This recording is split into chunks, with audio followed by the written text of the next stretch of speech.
Twitter और सरकार के बीच जंग में फिलहाल क्या चल रहा है, आखिर पूरा मामला, पूरा मसला है क्या, बात करते हैं। रामायण में भगवान श्री राम ने जब पुल बनाने के लिए समुद्र से याचना की तो 3 दिनों तक समुद्र पर उनकी याचना का कोई असर नहीं हुआ, लेकिन जैसे ही श्री राम ने धनुष उठाया समुद्र हाथ जोड़ते हुए सामने आ गया। लगभग यही हाल ट्विटर का इस वक्त भारत में है। भारत सरकार की कड़ी चेतावनी के बाद अब ट्विटर ये कहते हुए सामने आया है कि उसने बातचीत के लिए सरकार से संपर्क किया है, लेकिन क्या है पूरा मामला, एक एक कर समझते हैं। नमस्कार, मैं हूं रोहित सिंह और TrueWorld.com पर आप सभी का बहुत बहुत स्वागत करता हूं।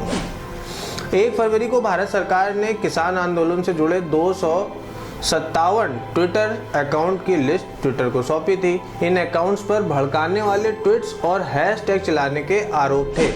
मिसाल के तौर पर देखें तो इन अकाउंट से hashtag Modi planning farmer genocide नाम के हैशटैग चलाए जा रहे हैं। इस हैशटैग का सीधा सा मतलब हुआ कि मोदी सरकार किसानों के जनसंहार की तैयारी कर रही है। सरकार के कहने पर ट्विटर ने इन अकाउंट्स को बैन तो किया, लेकिन कुछ ही घंटों में इन्हें दोबारा चालू भी कर दिया। इसके बाद IT मंत्रालय ने ट्विटर को कार्रवाई की चेतावनी दी और 1078 ट्विटर अकाउंट्स की नई लिस्ट भेजकर इन्हें भी ब्लॉक करने को कहा। आरोप ये था कि इन ट्विटर हैंडल्स को खालिस्तानी समर्थकों या फिर पाकिस्तान का समर्थन हासिल है और इन्हें भारत के बाहर से ऑपरेट किया जा रहा है। ट्विटर से कहा गया कि इस मामले में IT एक्ट की धारा 69 के तहत ट्विटर के कर्मचारियों की गिरफ्तारी भी हो सकती है। इस धारा के तहत उन लोगों के लिए 7 साल तक की जेल का प्रावधान है जो सरकार के आदेश का पालन नहीं करते हैं। ये चेतावनी मिलने के बाद ट्विटर ने अब कहा है कि उसके लिए उसके कर्मचारियों की सुरक्षा सबसे ऊपर है, इसलिए वो सरकार से बात करेगी। ट्विटर पर आगे क्या कार्रवाई होगी और ट्विटर अपने रवैये में सुधार कैसे करेगा, ये तो आने वाला वक्त समय ही बताएगा, लेकिन ट्विटर का कैरेक्टर अब संदेह के घेरे में जरूर आ चुका है। आगे बढ़ने से पहले जरा ट्विटर की ताकत को समझने की कोशिश करते हैं। आखिर कितना पावरफुल है ट्विटर, इसका अंदाजा आप इसी बात से लगा सकते हैं कि हर दिन ट्विटर पे लगभग 50 करोड़ ट्वीट्स होते हैं। एक जानकारी के मुताबिक वर्ष 2020 में हर सेकंड औसतन 6000 ट्वीट किए गए, हर मिनट 3.5 लाख ट्वीट किए गए और हर घंटे 2 करोड़ 10 लाख ट्वीट्स हुए। यानी जब आप ये वीडियो देखेंगे तब तक 2 करोड़ से ज़्यादा ट्वीट्स ट्विटर पर हो चुके होंगे और दिन भर में 50 करोड़ ट्वीट्स होते हैं, तो किसी भी चीज़ को अति करने के लिए ट्विटर काफ़ी बादशाहत हासिल कर चुका है। अब ये पूरा मामला उठा कहाँ से? करीब 2.5 महीने से जारी किसान आंदोलन में ट्विटर की महत्वपूर्ण भूमिका रही है।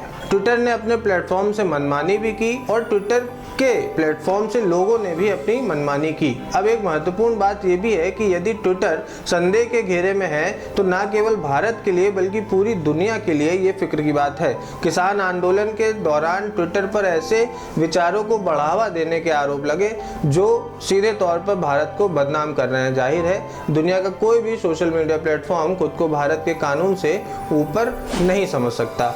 फिलहाल क्या चल रहा है? फिलहाल ट्विटर ने 500 अकाउंट्स स्थायी रूप से सस्पेंड तो कर दिए हैं और कहा है कि जो अकाउंट सस्पेंड किए गए हैं वो ट्विटर के नियमों का उल्लंघन कर रहे थे। इतना ही नहीं, ट्विटर ने पिछले दिनों कुछ हिंसक घटनाओं को देखते हुए आपत्तिजनक कंटेंट वाले हैशटैग की विजिबिलिटी भी कम कर दी है।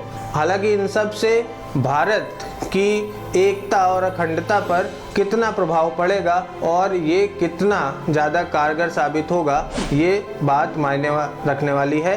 और इसी के साथ हमें ये भी समझ में आता है कि हम ट्विटर पे ऐसी बहुत से हैशटैग्स देखते हैं जो शायद हमें खुद को भी पसंद नहीं आते और हमारे लिए आश्चर्य का विषय होते हैं कि आखिर ये चीज़ ट्रेंड कैसे कर सकती है। तो इस कुछ एग्जाम्पल से भी हम समझ सकते हैं कि कुछ फर्जी से ट्रेंड्स अगर जब आपको कराने हो तो ये एक पूरी प्री प्लानिंग हो सकती है। इस प्री प्लानिंग के हिसाब से आप ट्विटर पर जाके कुछ हज़ार लोगों से अपने ट्वीट्स करवाएं, उसको ट्रेंड में लाएं और उसके बाद फिर पूरे देश में उसकी बात होने लगे। तो इससे बेहतर है कि हम उन कायदे के कंटेंट्स को ही उन हिसाब के कंटेंट्स को ही ट्विटर पर देखें या फिर अपने सोशल मीडिया पर चलाएं जो वाकई कम से कम देश की अखंडता और एकता के खिलाफ तो बात ना करते हों। देश और दुनिया की अन्य दूसरी जानकारियों के लिए बने रहें TrueWorld.com पर। धन्यवाद।